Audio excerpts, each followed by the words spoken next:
Bueno, jóvenes, bienvenidos. Buenas tardes o buenas noches. No sé. ¿Hay alguien que me escucha ahí? Buenas noches, licenciada. Buenas noches. Ay, gracias por contestarme, porque la verdad que parecen... Buenas noches, licenciada. Buenas Sí, noches. licenciada, buenas noches. Buenas noches, licenciada. Se escucha claro y fuerte. Buenas noches, Lina. Muy buenas noches. Pues, Buenas noches, licenciada. buenas noches, jóvenes. Ahí, miren, estamos ya en las postrimerías del curso. ¿Se dieron cuenta? Que ya estamos en lo último. Y se recuerdan cuando empezamos a trabajar que ustedes me decían que era difícil, que no entendían, que esto y el otro. Y ya ven, ya sustentamos el segundo parcial y vamos al final. Me parece ¿Cómo salimos, Ligda? pues fíjese que hay un buen promedio de 20. Wow. 20, sí, la mayor parte. Sí, llegamos a 20, ¿no? No hablo de, es que bueno, no hablo de todos, ¿verdad? Es el promedio. O sea, la media, la que tiene la mayor parte.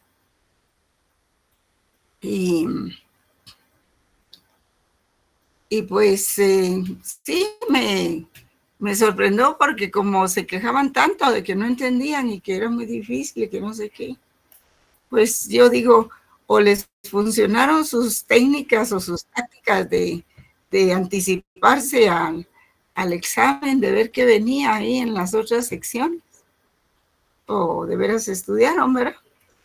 Porque sí se nota en algunos que los contestaron en pareja y los dos estaban mal, ¿verdad? Tanto así, Ligda. A veces se nota eso, sí, porque las mismas respuestas, ¿verdad? Pero la mayor parte contestó bien, sobre todo la B, que se queda de último y siempre se informa antes cómo viene el examen. Pero bueno, miren, les quería decir de que la semana entrante nos toca presencial.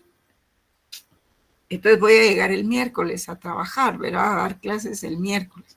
Voy a ver si trabajamos o bien la hermenéutica jurídica, que yo pienso que ya la recibieron en otros cursos, o bien el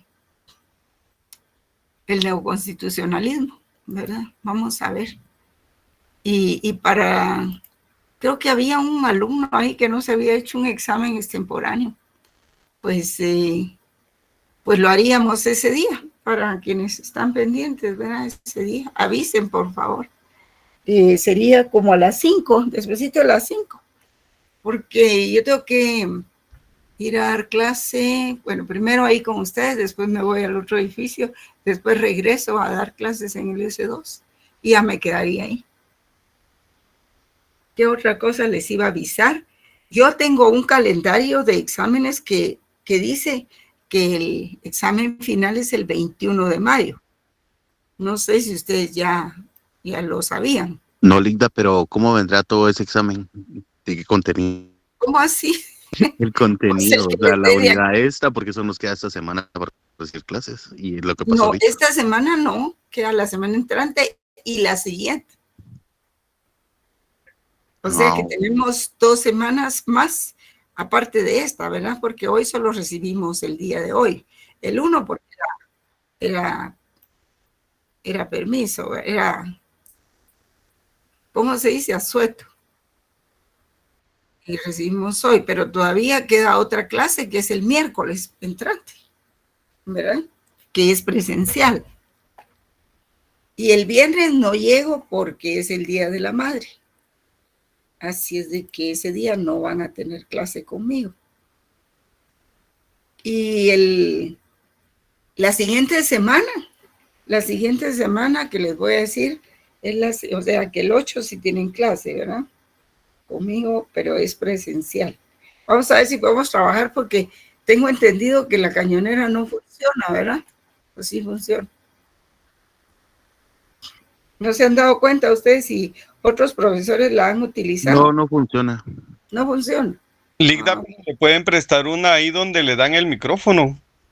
Sí, yo le voy a pedir a Julio, que me dé una, porque con Cañonera puedo darles más contenido, ¿verdad? Sí. Entonces, tenemos la semana del 13 al 17 que todavía se dan clases. Supongan que solo les doy el miércoles 15, ya no les doy el 17 porque ya viene el examen. Todavía podemos ver un par de puntos más, que sería el neoconstitucionalismo y el hermenéutica jurídica, o miramos un poco de argumentación jurídica. Miremos ahí que nos da tiempo. Y hasta donde lleguemos, ahí, eso será el contenido del examen final. No les voy a preguntar de todo el curso, sino de esos temas. Acuérdense bueno. que son pocas preguntas y no sé, ¿verdad? De repente que no me alcanzan los temas para preguntarles. Así es de que vamos a ver. Bueno, vamos a trabajar hoy lo de la fundamentación teórica de los derechos humanos. Voy a exhibirles una presentación. ¿Alguien me quería preguntar algo? Licenciada, perdone, va a subir material para estudio. Disculpe. Creo que el material que les voy a dar hoy ya lo tienen. Y del neoconstitucionalismo yo creo que ya les pasé o voy a revisar, ¿verdad? ¿Cuál será el de hoy, Lida? Háganme el favor, derechos humanos. Y por favor, miren si tienen material sobre el neoconstitucionalismo. Ligda, lo último que mandó fue lo de derechos humanos. Eso sí lo mandé, entonces sí. Sí, pero de ahí más nada, fuera para esta unidad no envió. ¿Esta unidad de qué? O sea, el contenido que vamos a ver en adelante no mandó nada, solo fue derechos humanos. Muy bien. Bueno, entonces voy a revisar qué material les envío para el desarrollo de estos últimos dos temas, ¿verdad? Y no quiero también atiborrarlos de tanto tema, porque igual necesitábamos desarrollar la última unidad, la quinta y la sexta del programa, pero no creo que nos dé tiempo. Es que la cuarta unidad es muy grande. Ahorita estamos viendo el último punto de la cuarta unidad. Vamos a ver si podemos medio hablar algo de argumentación jurídica, pero ustedes ya recibieron oratoria forense, ¿verdad? Ya, licenciada. Sí, pues algo. Lo que pasa es que la argumentación ya es vista desde el punto de vista de la filosofía del derecho, ¿verdad? Entonces, aunque fueran los mismos temas, es con este componente.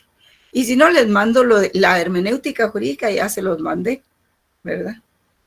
Porque ese me lo pidieron expresamente la vez pasada. Revisen, por favor, y me avisan si no lo tienen. Pero yo estoy segura que ya lo mandé. De todas maneras, yo en mis archivos tengo el listado de lo que les envié. Así es de que estaré lista para mandarles lo demás. Vamos a ver una presentación, mis estimados jóvenes. ¿Saben? Me avisan si la ven. Así con colores no psicodélicos, pero sí que dan mucha energía.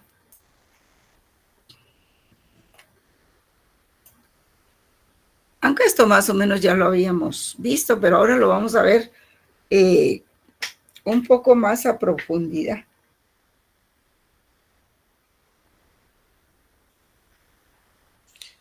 Vamos a ver. Ya se ve la presentación, Ligda. ¿Ya se ve? Va, sí, yo estaba esperando que me dijeran. Bueno, entonces ahí vamos a empezar.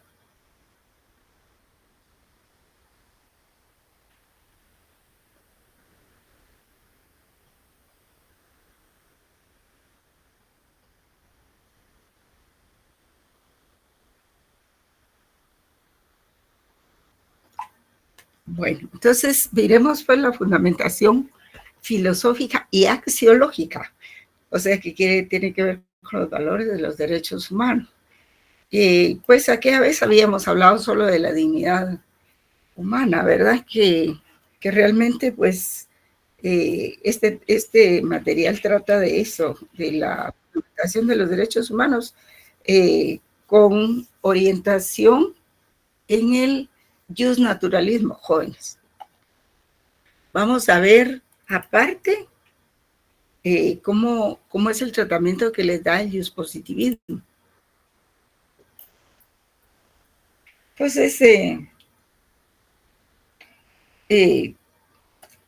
las características de los derechos humanos, ¿verdad? Pues dan a entender pues que existe una realidad de carácter social e intersubjetivo, ¿verdad?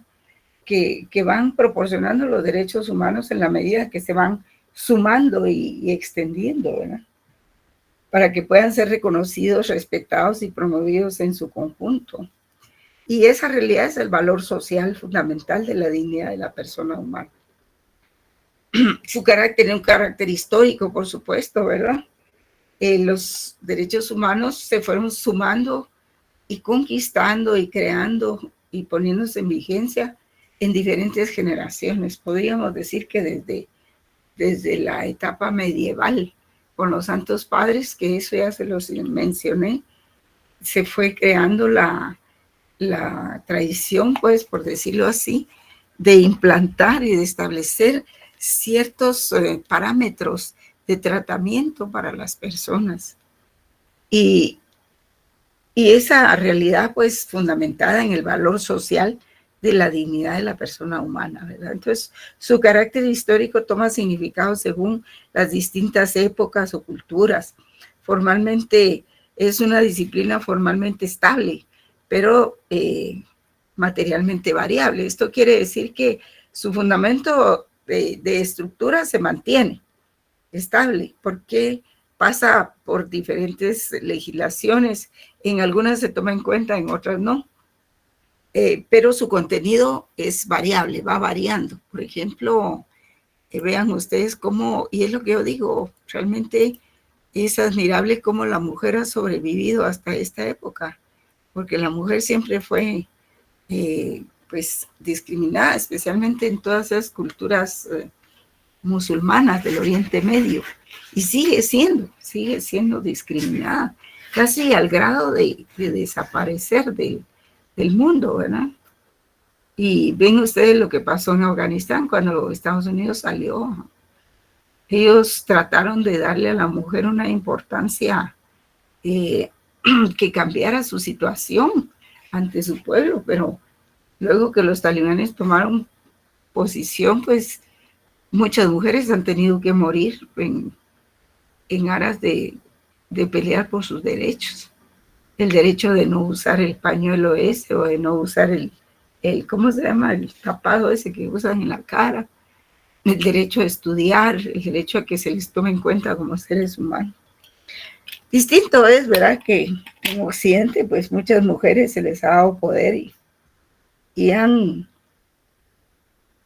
mostrado, pues, que no saben o que no pueden manejar el poder, ¿verdad? No por el hecho de ser mujeres, porque eso le pasa a cualquiera. Y entonces,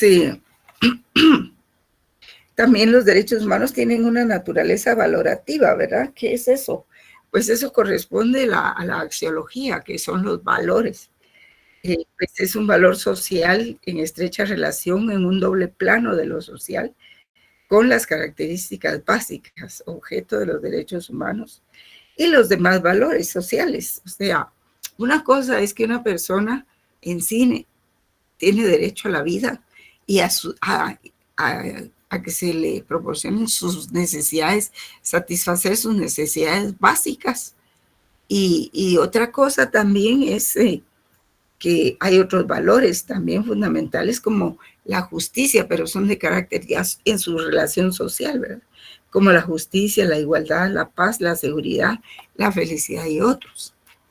Y siempre el derecho a la vida y a la integridad física ha sido permanente, aunque ha cambiado un poco, ¿verdad?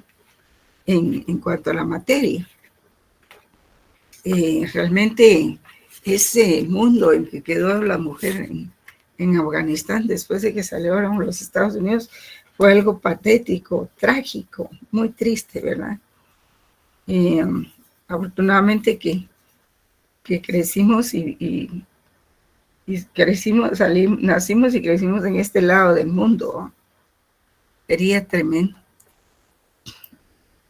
Y entonces tenemos pues los tipos de fundamentación de los derechos humanos, ¿verdad? Que según su ámbito pues viene a ser un poco complejo, ¿verdad? Por ejemplo, tenemos, vamos a ver esto, ¿por qué no me obedece? Ahí está. Estos son los tipos de fundamentación de los derechos humanos que mire, los clasificamos así para una mejor comprensión, ¿verdad? Una fundamentación ético-jurídica o filosófica de la filosofía del derecho en los derechos humanos. Otra fundamentación jurídico-positiva, cómo trata la fundamentación jurídico-positiva que se refiere a la ciencia jurídica, cómo los contempla o los trata o los entiende. Una fundamentación política, jurídico-política, que es la filosofía política, y la fundamentación ético-religiosa, ¿verdad? Entonces,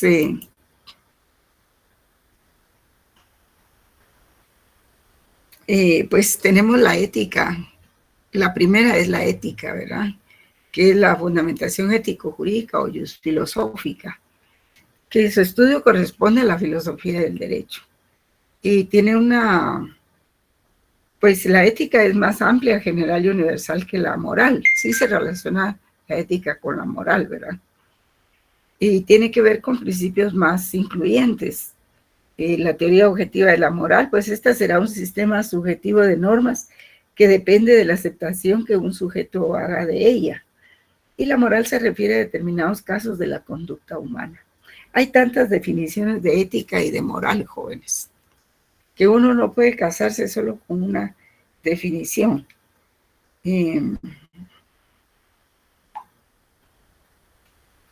Y pues, al no existir una moral universalmente aceptada, será la ética la que compare y explique los factores sociales o religiosos que dieron lugar a distintos sistemas morales, ¿verdad? Esto es muy abstracto, jóvenes.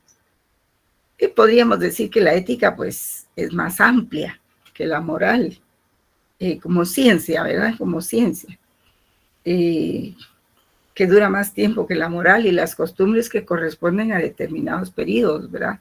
Según la cultura que se esté estudiando.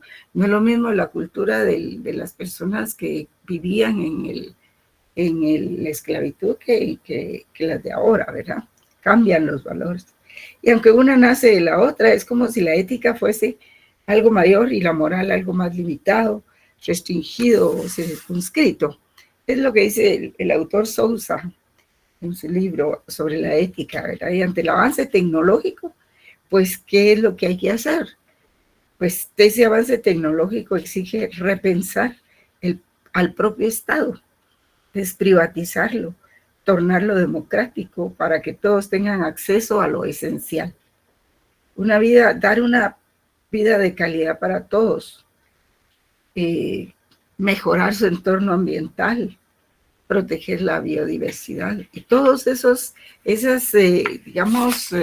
exigencias son fundamentales. Lo que pasa es que en Guatemala somos muy rústicos y como vivimos privados de todo, porque los gobiernos solo se han dedicado a robar y no se han dedicado realmente a mejorar la vida del guatemalteco, pues que somos muy rústicos en ese sentido. No pensamos en que hay algo mejor y que hay que luchar por eso. Y mucha gente dice, no, esto no se va a componer. Así vamos a seguir y así vamos a morir. Pero entonces eso nos limita a luchar por algo mejor. Bueno, y entonces la perspectiva, que es diferente del diagnóstico, ¿verdad? Es que debe repensarse el propio Estado, debe desprivatizarse, debe tornársele democrático para que todos tengamos acceso a lo esencial, para buscar una vida de calidad para todos en nuestro entorno ambiental. Eso se refiere a la fundamentación ética, ¿verdad? De su relación con la moral. En cuanto a la fundamentación ético-jurídica o filosófica y la corriente positivista, aquí hay dos, ¿verdad? Las corrientes naturalistas tienen varias escuelas, ¿verdad? Por ejemplo, la escuela tomista, que era con Santo Tomás de Aquino, la escuela racionalista, la escuela del derecho natural, el marxismo, el humanismo, etcétera, ¿verdad? Hubo varias escuelas.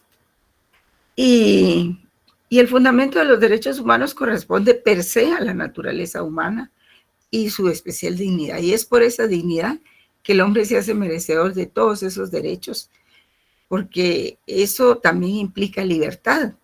Y la libertad implica o supone racionalidad, comunicación, amor, solidaridad, amistad, en fin, una cantidad de derechos que son valores también. Y entonces por eso es de que la concepción del naturalismo es que el fundamento de los derechos humanos se debe a la dignidad de cada persona. Y digamos que la dignidad viene a ser como un escudo, ¿verdad? Como una coraza que protege a una persona, que le dice al otro que no puede disponer de las personas, que no puede disponer de su vida. En cambio, la corriente positivista, como dice la Filmina aquí, no lo concibe como un fundamento de dignidad. También tiene sus escuelas, ¿verdad? Las escuelas del normativismo legalista, del positivismo antimetafísico, que afirma que los derechos humanos no existen. Afirma el carácter no jurídico de los derechos humanos. Es en esa forma como concibe la corriente positivista o positivismo jurídico, lo que en naturalismo se conoce como derechos humanos. Y entonces el positivismo dice que se trata de derechos fundamentales que las normas del derecho positivo reconocen, ¿verdad?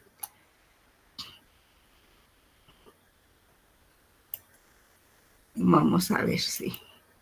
Aunque ya normalmente, regularmente y modernamente ya todo el mundo habla de derechos humanos y todo el mundo sabe qué es, ¿verdad? Pero es bueno conocer esos fundamentos. Entonces, ya esa dignidad ha sido reconocida en varios instrumentos internacionales, como pueden leer ustedes ahí, ¿verdad? Así, por ejemplo, también tenemos que el naturalismo medieval y el naturalismo moderno, pues tenían una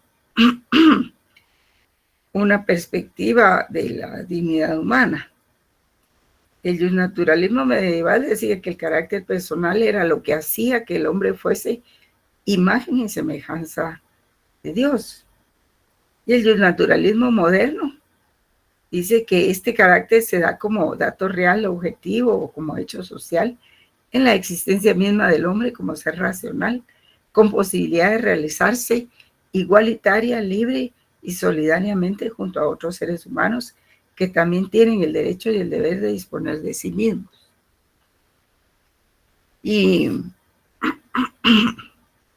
por un lado, que la persona no puede ser objeto de ofensas y humillaciones, y por el otro, la afirmación de que la dignidad humana significa el pleno desarrollo de la personalidad y la sociabilidad.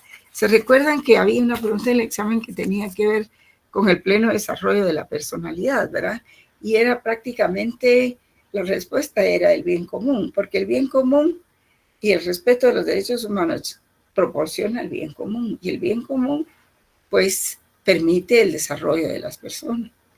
Por ejemplo, en Guatemala,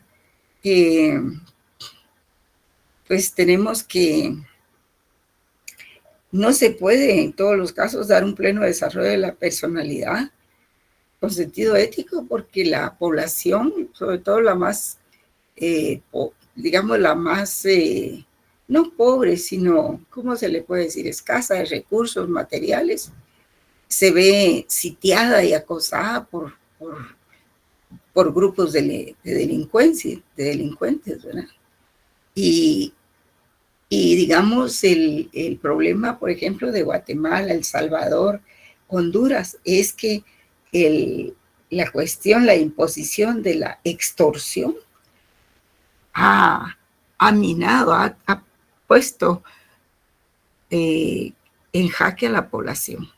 Y la población no se mueve, no se desarrolla, no se independizan los hijos de los padres, porque la extorsión, aunque a muchos no la vivan de cerca, tiende a inmovilizar a la población.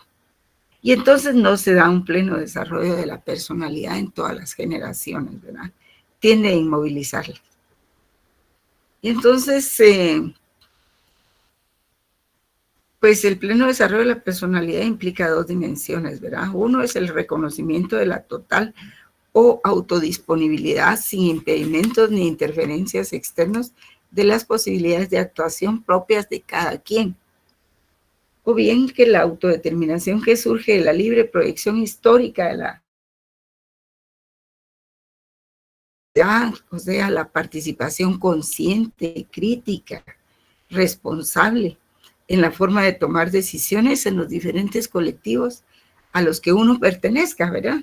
Por ejemplo, ¿cuál es el primer colectivo que conoce el ser humano? La familia, su pueblo, su país, su grupo de amigos o de compañeros de estudios, en fin, o de trabajo, su grupo de trabajo, su gremio. Cuando los abogados nos graduamos, pues nos inscribimos en el colegio de abogados, y ese es un gremio que antes defendía nuestros intereses, ahora lo han utilizado como plataforma política para meterse en todos lados, ¿verdad? Los presidentes y las juntas directivas lo utilizan igual que como el gobierno anterior, ¿verdad? Para buscar su beneficio personal y no el de los colegiados.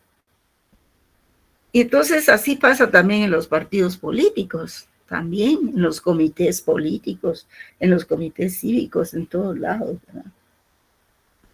Que se ha tergiversado el papel de esos grupos para que sirva en el desarrollo de la personalidad de todos los seres humanos. Ahorita voy a ingresar a los alumnos que están. ¿Por qué se quedaron tan tarde? Ya son las 7:30. Tampoco es hora para entrar. Y entonces, lo que pasa es que me quitan la inspiración.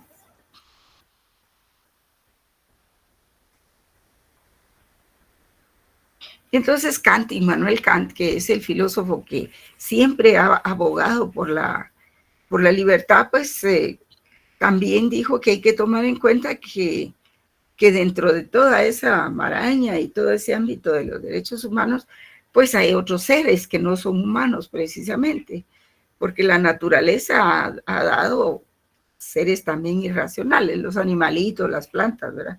Que no tienen voluntad y se les llama cosas, que también hay que protegerlas, ¿verdad? Y que tienen un valor puramente relativo, ¿verdad? Pero los seres racionales, que se llaman personas, la naturaleza los ha distinguido ya como fines en sí mismos. Cada ser humano es un fin en sí mismo. Es algo que no puede ser usado como medio. Y limita con esto todo capricho y es objeto de respeto como efecto de nuestra acción. Tienen valor para nosotros, son realidades cuya existencia es en sí misma un fin. La persona humana no tiene precio, tiene dignidad. Entonces lo que pasa es de que, digamos, la dignidad es como un escudo, como una coraza, ¿verdad? Que le dice al otro que no puede disponer de la persona que tiene a su lado, que son proyectos, son fines en sí mismos, ¿verdad?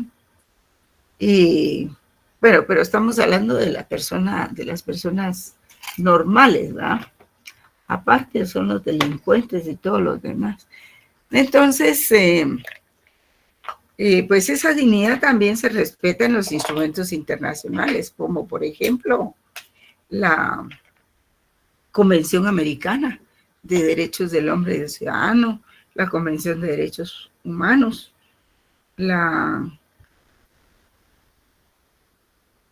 vamos a ver, la Declaración contra la Tortura.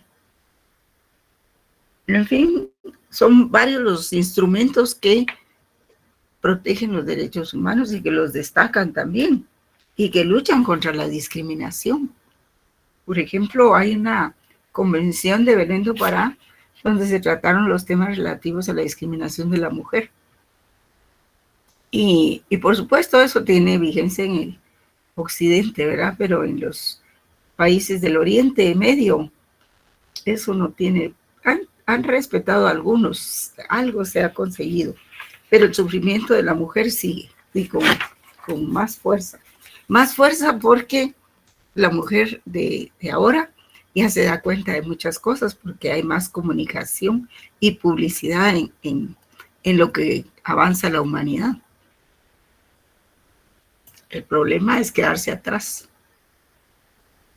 Entonces,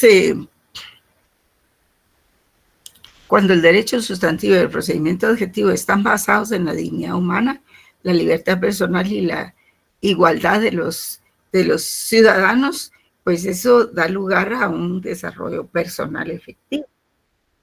Entonces, la dignidad de la persona aparece como fin esencial de los estados organizados en forma de Estado de Derecho. Y esa es la conexión entre la dignidad y el Estado de Derecho. El Estado de Derecho es aquel en que el derecho y el procedimiento jurídico están basados en la atención de la dignidad humana, de la libertad personal y de la igualdad de los derechos de los ciudadanos. Este concepto es de Franz Guiaker. Y los estados totalitarios, por ejemplo, por el contrario, suponen la negación radical de la dignidad de la persona humana. La doctrina fascista considera al individuo no como un fin en sí mismo, sino como un medio para mantener el derecho del Estado. Ahí es al revés, no el Estado de Derecho, sino el derecho del Estado. Lo que prevalece en estos gobiernos, por ejemplo, Corea del Norte, la misma China y otros países así, es que primero es el Estado y después es el individuo. No reconoce al individuo como un fin en sí mismo. Y esas son corrientes como el fascismo, ¿verdad? Como el nazismo, el nacionalsocialismo, que es el del nazismo, y los países totalitarios, ¿verdad? Y ese es el problema del cual se hace depender al individuo. Los países donde se obliga a los individuos a reírse, a aplaudir, en fin, eso es tremendo.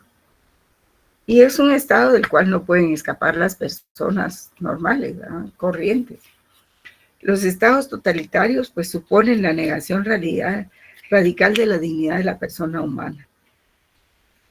Y esas manifestaciones fascistas, nazistas del nazismo y todo eso se mantienen jóvenes, no han desaparecido.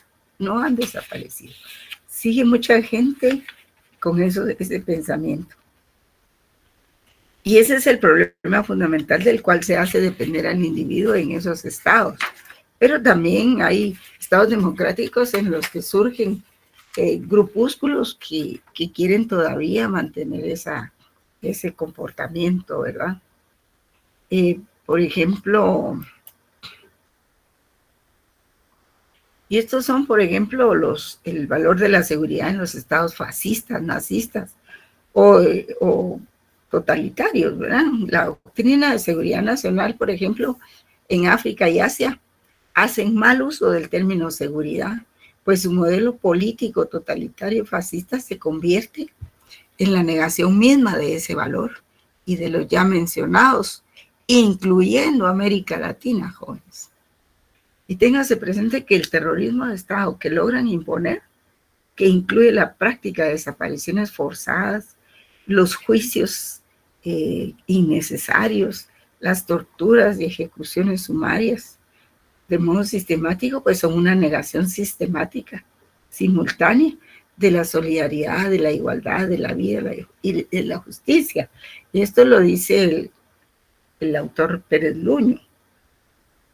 Pues sí, antes del conflicto armado interno, durante el conflicto armado interno, hubo muchas desapariciones forzadas, jóvenes, torturas, en fin, todo eso. Y pues en eso cayeron muchos profesores, tal vez 100 profesores de la Universidad de San Carlos y muchos alumnos, pero muchos alumnos.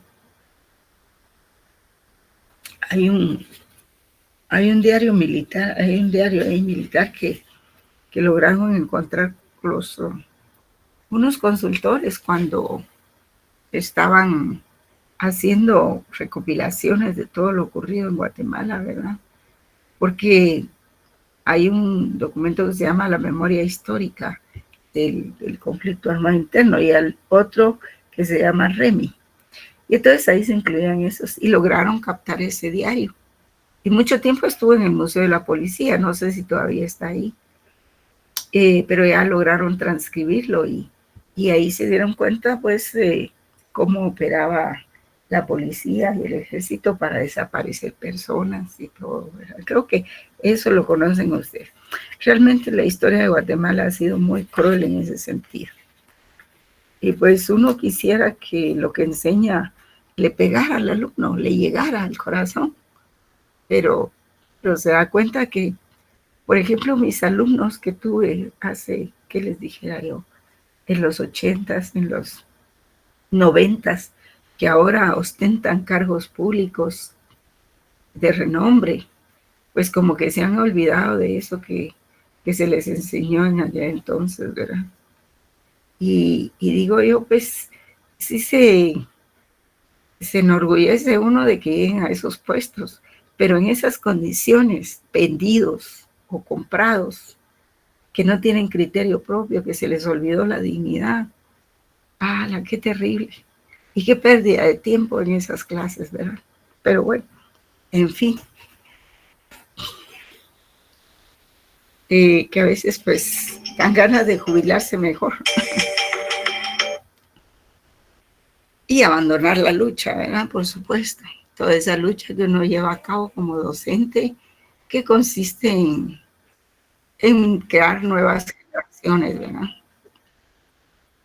En imprimirles valores. Pero sí los veo con vergüenza, ¿verdad? De que fueron mis alumnos, realmente. Y que ahora son jueces, muchos jueces que se han prestado a cosas injustas, cosas que no tienen pruebas. Qué vergüenza, digo. Entonces, veamos la fundamentación jurídico positiva. Por ejemplo, dice, pues estas se encuentran los valores y principios. Sí. Ligda, de acuerdo al contexto que menciona, para no ir tan lejos de la situación que se encuentra la Universidad de San Carlos actualmente. Sí, por supuesto. Que gente que juró aún así defender la autonomía universitaria y fueron los primeros que la vendieron al mejor postor. Así es. Sí, por ejemplo, eso, ¿verdad? Es un ejemplo tan patente que da vergüenza verdaderamente. Y el desprestigio de la carrera, ¿verdad? Como abogado y notario, cuando realmente la carrera de abogado y notario es muy linda, pues da para mucho. Pero ha caído en manos de mercaderes. Y ahí es donde el mercader solo entiende de dinero, no entiende de otras cosas. Entonces, la fundamentación jurídico-positiva dice, se encuentran los valores y principios derivados de ellos y en las constituciones que los reconocen explícita e implícitamente. El jurista Pérez Luño dice que los valores constitucionales poseen una triple dimensión. La primera es una fundamentadora porque está en las disposiciones constitucionales y en el ordenamiento jurídico en su conjunto, y eso implica valores fundamentales. Y nuestra propia constitución política pues tiene eso en los considerandos, ¿verdad? Valores superiores. Y la otra es orientadora en sentido dinámico del orden jurídico político hacia metas o fines predeterminados que hacen ilegítima cualquier disposición que persiga fines distintos, ¿verdad? O que obstaculice la consecución de aquellos enunciados en el sistema axiológico constitucional. Pero eso es solo formal, la realidad es otra realmente. Yo mi única venganza es no hablarles a esos alumnos o exalumnos que han hecho esas cosas, pues. Volteo la cara o lo que sea. Bueno, y una función crítica, en cuanto que su función reside en su idoneidad como criterio o parámetro de valoración para justipreciar hechos o conductas. De manera que es posible un control jurisdiccional de todas las restantes normas del ordenamiento en lo que entraña en valor o disvalor por su conformidad o infracción a los valores constitucionales. ¿Dónde vamos? Vamos a ver.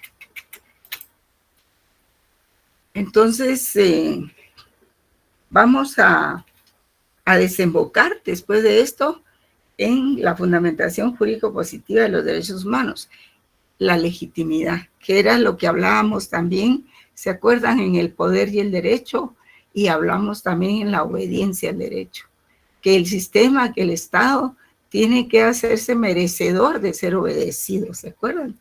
Por su legitimidad. No basta la legalidad. Entonces el problema de la legitimidad o fundamentación de los derechos humanos se reconvierte en el problema de legitimidad legal o legalidad de los derechos fundamentales. En cuanto a que el principio de legalidad es uno de los pilares fundamentales de las garantías internas institucionales de los derechos humanos. Bueno, que esté en la ley y ya es legalidad, ¿verdad? Lo importante de señalar ahora, en virtud de lo antes dicho, es la conexión entre el fundamento inmediato o próximo de los derechos humanos y el fundamento jurídico positivo de los mismos.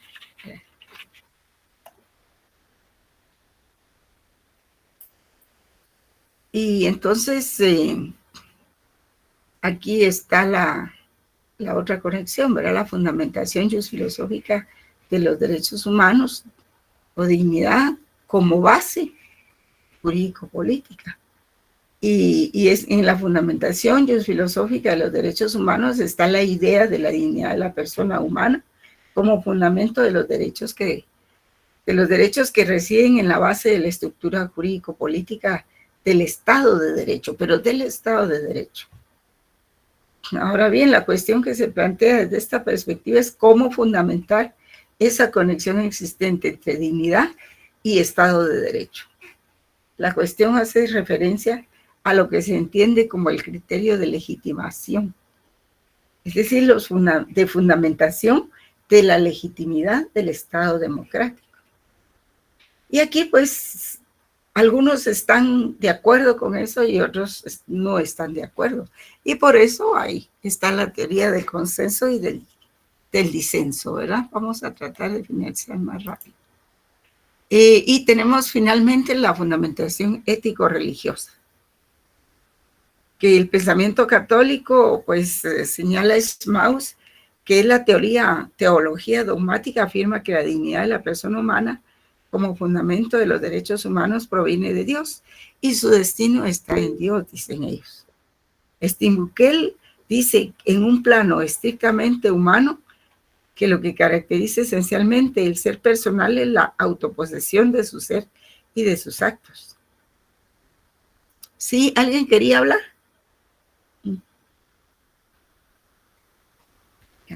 Steinbuckel en un plano estrictamente humano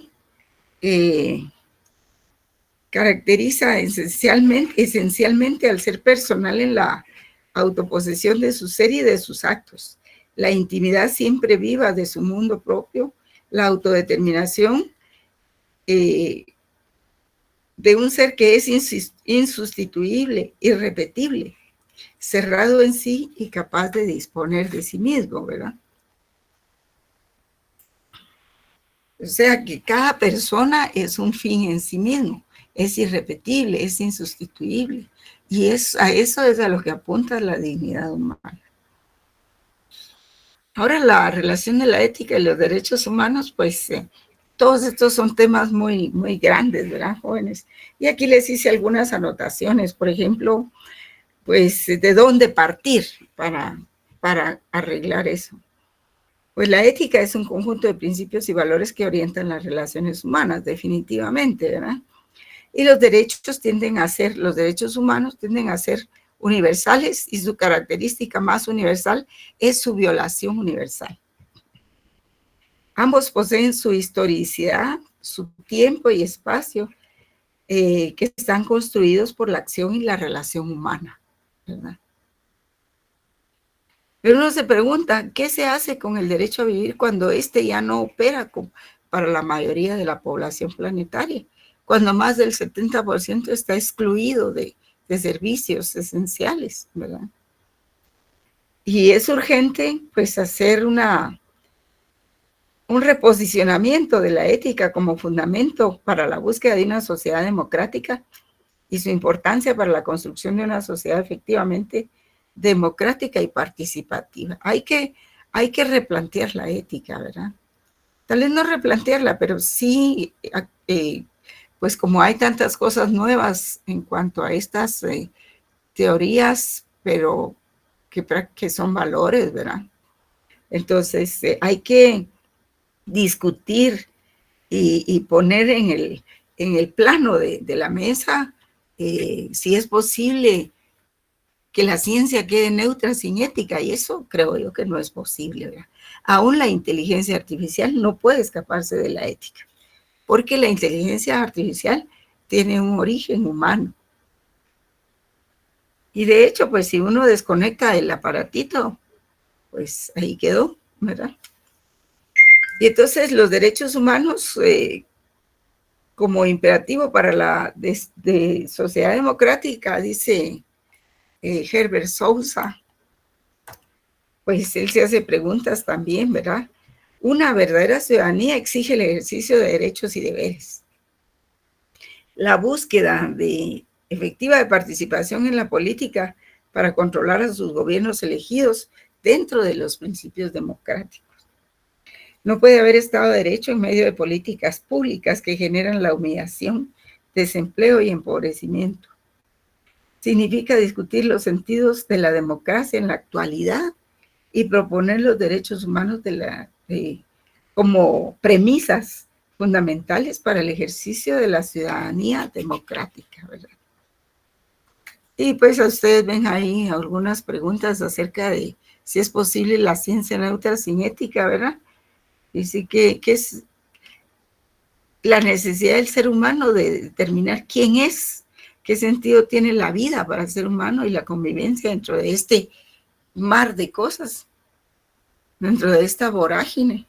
Por lo menos cuando se creó la vorágine, cuando se escribió por parte de aquel colombiano, ¿cómo se llamaba? El autor de la vorágine.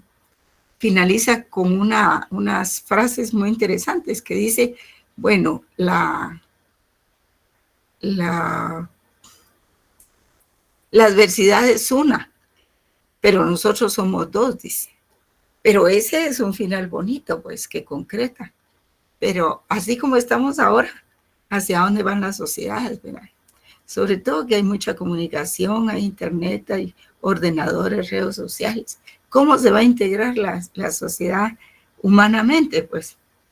Porque en comunicaciones ya lo saben. También el innegable fracaso de la utopía, un 70% de la población está al margen del desarrollo. La desintegración del ser humano, los excluidos sin acceso a servicios de salud, la desigualdad, la polarización en clases sociales, incluidos y excluidos. Y tomando en cuenta que mucha gente puede hacer el bien, pero no lo hace, decide aprovecharse de las cosas. Miren ustedes todos esos videos de los diputados que han hecho fiscalización en los hospitales, médicos que no tienen ninguna ética, ninguna, que no conocen ni la palabra ética, que presten los aparatos del hospital para fines privados, que todo lo arrendan para ganar dinero en esos arrendamientos, que meten a toda su familia a trabajar. Claro, se necesita trabajar, por supuesto, ¿verdad? Pero hay otras formas que se están creando. Entonces el médico que solo de medicina sabe, ni de medicina sabe. Y lo mismo pasa con el abogado. El abogado que no conoce, que pasó de noche por su carrera, pues ¿qué va a hacer al final? un gran huizache, ¿verdad? Que va a servir solo para aconsejar sobre fines espurios, sobre cómo tergiversar una ley, sobre cómo aprovecharse de un cargo, en fin, para eso van. Y por eso es que dicen que es la dictadura del huizache, ¿verdad? Porque ser huizache es muchas cosas, ¿verdad? Aunque se han graduado, pero no saben la ley. Y lo utilizan de mala manera. Es no tener valores, jóvenes. Es no haber recibido un pequeño cursito de filosofía, por lo menos para que le expliquen qué es la moral y qué es la ética. Y si los profesionales, especialmente los abogados, deben tener ética o no. Hay muchos que no saben, fíjense. A ese grado hemos llegado. Entonces se levanta numerosas interrogantes, ¿verdad? Que serán respondidas por la reflexión teórica, ¿verdad? Cuya respuesta no puede ser dada por la propia ciencia, desconectada de la ética. No puede. Bien, jóvenes, gracias por oírme. Y entonces nos vemos la próxima semana, el miércoles, para recibir la clase. Y pues a los que estén pendientes de ese examen, pues que se presenten. Si no se presentan, ya no hay otra oportunidad. Aún los que han estado en el hospital. Bien, jóvenes. Y les voy a dar sus calificaciones este fin de semana. ¿Sí? Sí. Gracias, Ligda, muy amable. Feliz noche. Y que seamos mejores seres humanos, jóvenes, por favor. Feliz noche, Ligda. Gracias. Feliz noche, Ligda. Hasta pronto. Feliz noche. Feliz noche, Ligda. Muchas lindas bendiciones.